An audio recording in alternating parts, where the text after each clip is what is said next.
telespectador amigo, você assiste agora o programa Conexão Alfa, um programa do Instituto de Pesquisas e Tratamentos Humanísticos, o IPTH.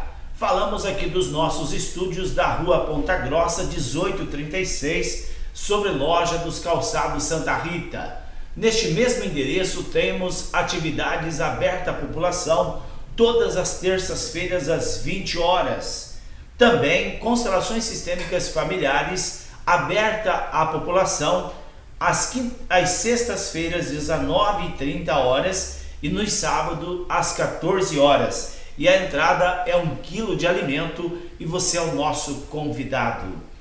Está conosco aqui em nossos estúdios a Mayusha. Tudo bem, Mayusha? Tudo bem, e você? Tudo maravilhosamente bem. O que vamos falar hoje para os nossos ouvintes? Dr. Celso, alguns ouvintes telespectadores enviaram um e-mail pra gente perguntando sobre alguns termos técnicos que a gente fala aqui no programa que eles não têm muito conhecimento.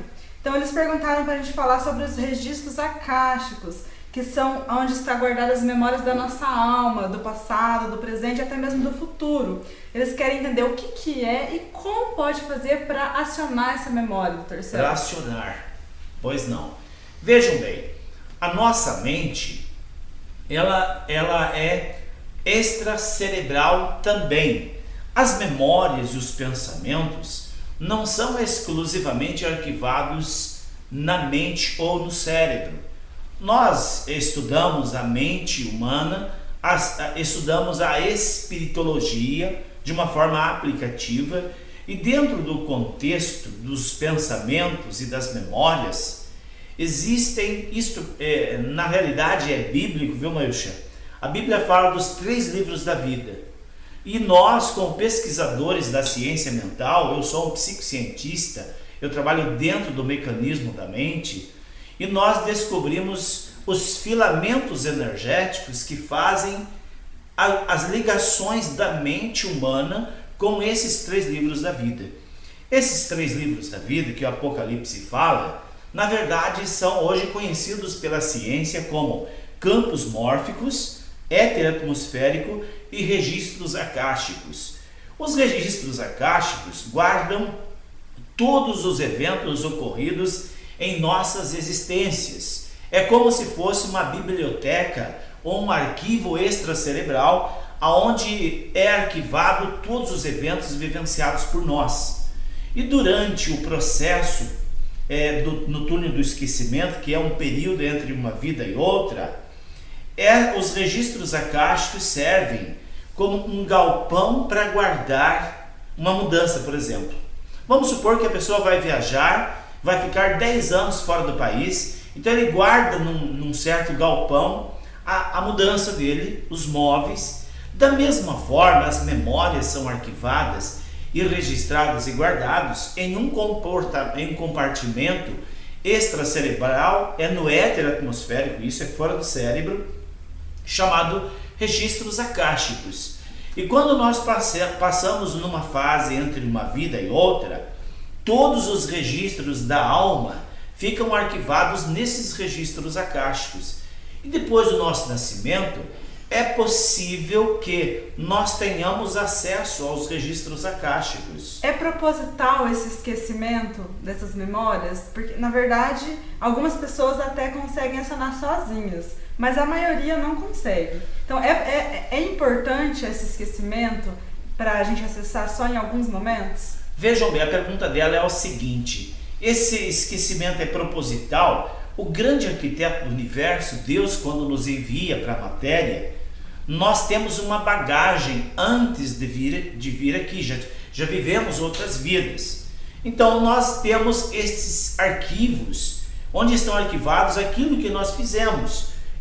Estão arquivados lá os benefícios e também os karmas que precisamos resgatar, que são as questões negativas. E isso é uma programação espiritual programado pelo nosso grande arquiteto, aquele que chamamos de Deus. E aí nós temos insights de memórias.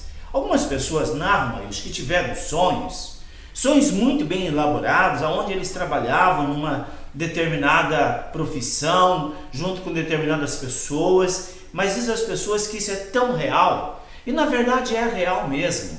Eles acessaram os registros akáshicos e extraíram de lá essas informações, e é muito importante observar esses insights. Sabe por quê? Por quê? Porque a nossa missão que nós viemos realizar aqui na Terra, parte dos trilhos desta missão, estão arquivados nos registros akáshicos.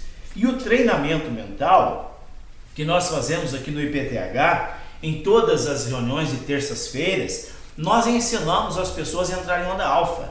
Isso é fundamental, Mayusha. Entrar em onda alfa, acessar os registros extracerebrais, ajuda-nos a encontrar o caminho para desenvolver a nossa missão. Tem muitas pessoas que vivem lá 50, 60 anos e não conseguem ser felizes. Não se encontram nos relacionamentos, não se encontram profissionalmente, não se encontram em nenhuma área da vida, estão sempre infelizes. Porque essas pessoas não acessaram ainda nenhum momento os registros akáshicos, não trouxeram para o racional aquelas memórias, e daí vem a grande dificuldade de ser feliz nessa vida. Entendi. Eu li ainda hoje num site que algumas crianças tailandesas estão acessando esses registros sozinhos em sonhos. Mas eles acordam e contam para os pais que eles viram uma vida passada deles com certeza.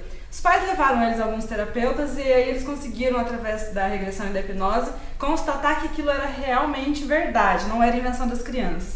Por que essas crianças estão acessando então agora com mais facilidade? Já é um processo de evolução? O que está acontecendo? Vejam bem, as vidas passadas hoje não é uma teoria, não é uma crença. É cientificamente comprovada. A psicociência ou a ciência do psiquismo comprova que dentro de nós temos registros de vidas passadas, e podemos acessar esses registros e até mesmo ter a possibilidade de ir até o lugar ou o país onde nós tivemos uma vida passada. Agora, respondendo à pergunta da nossa colega de estúdio aqui, por que essas crianças acessam com facilidade? Na verdade, todos nós acessamos os registros akáshicos, mas o grande problema nosso do Brasil é que a grande maioria da humanidade está intoxicada de remédios. É remédio para dormir, é remédio para ansiedade, é remédio para depressão, e isso acaba atrofiando a mente, tirando as possibilidades reais da pessoa acessar um campo de sabedoria e trazer, através da memória, ter uma ideia de solução, uma ideia que possa levar a pessoa a encontrar o caminho do sucesso e da felicidade. Agora, respondendo por que alguns países, como a Tailândia, por exemplo, é um país que tem um grande número de crianças que acessam vidas passadas e tem como comprovar onde viveram e como viveram. É porque lá é cultural, né? É cultural. Lá não tem esse número de religiões que nós temos no nosso Brasil. O nosso Brasil é um desgoverno em termos de religião. Cada um pensa de um jeito, vai lá e forma uma religião, forma outra, e aí semeia na atmosfera da mente coletiva esta confusão que se faz sobre a espiritualidade. O que as religiões deveriam fazer, o que muitas fazem, claro, isso é bom falar, que tem algumas religiões que realmente fazem o trabalho religioso de uma forma tranquila. Agora tem umas que falam tanta bobagem que não cabe a eles falarem, e eles acabam semeando uma confusão na mente das pessoas, colocando dúvida na mente das pessoas e fazendo com que o peso recaia sobre os ombros das pessoas, com ameaças contra ataque do diabo, se a pessoa pensar em vidas passadas. Infelizmente, nós temos muito disso, Mayusha, e isso afasta das nossas crianças, porque isso não é cultural nosso. Afasta a possibilidade deles acessarem registros akáshicos com tranquilidade. Entendi. A gente fala muito aqui também no Conexão Alfa sobre trauma, né? Uhum. Então, quando a gente acessa na terapia da SMI, da abordagem inconsciente, um trauma, ele tá lá no registro akáshicos, esse trauma? E por que quando a gente acessa esse registro lá no registro akáshicos, ele tá lá negativo e ele vira positivo, ele sai do inconsciente para o consciente. Por que ele perde a força? Veja bem, a própria Bíblia diz que tudo aquilo que está oculto vem para a luz. E tudo que vem para a luz perde a força. Toda obra oculta virá para a luz e perde a força. Quando nós acessamos o inconsciente de uma pessoa e ele tem um trauma, por exemplo, um trauma de nascimento. Junto com o trauma de nascimento, tem outros traumas arquivados nos registros acásticos que são traumas de outras vidas. E acontece então uma somatização, o trauma de nascimento aqui, mais os traumas de infância de outras vidas, mais o trauma de gestação de outras vidas, acaba trazendo para a pessoa um descontrole emocional, causando uma neurose, uma psicose, uma depressão, uma bipolaridade, uma ansiedade, síndrome do pânico. São os conjuntos de memórias traumáticas que desencadearam. E a mãe já perguntou por que perde a força, né? Resolvendo o problema da pessoa. Quando ele se torna consciente, né? Sim, porque nós acessamos o laboratório do inconsciente, há uma ligação com esses campos etéricos, os registros acásticos, heteroatmosférico e também campos mórficos, e isso vem para a luz e a pessoa toma consciência que aquele peso não é dele, ele não deve carregar aquele peso, é algo de outras vidas e que tem que ser transmutado. E a transmutação kármica, como dizem alguns, e nós chamamos também de transmutação de problemas, transmutação de karmas, é feito através de um consenso racional. A hora que nós acessamos no laboratório do inconsciente da pessoa, o trauma, e aquela, nós chamamos de ramificação, né, dos traumas, e eles perdem a força, porque eles vieram para a luz. Não tem mais razão da pessoa ficar sofrendo por algo que ele cometeu ou que ele vivenciou 2, 3 vidas passadas. Por exemplo, para finalizar aqui hoje, uma criança que é adotada e a mãe não conta, deixa para contar lá quando ele tem 10 anos. E aí ele já sofreu o trauma do nascimento, já sofreu o trauma de não estar sendo criado pela própria família, e aí a hora que a mãe conta é um novo trauma, e aí ele consegue descobrir quem é a mãe verdadeira e vai lá e conhece. Sim. Só o fato dele conhecer a mãe verdadeira resolve, tornou consciente o problema, ou essa pessoa ainda vai precisar de uma terapia do inconsciente? Ele vai precisar, porque o pior trauma que existe e que adoece as pessoas é o trauma do desamor. E toda pessoa que foi doado, foi deixado para adoção, passou pelo processo do desamor.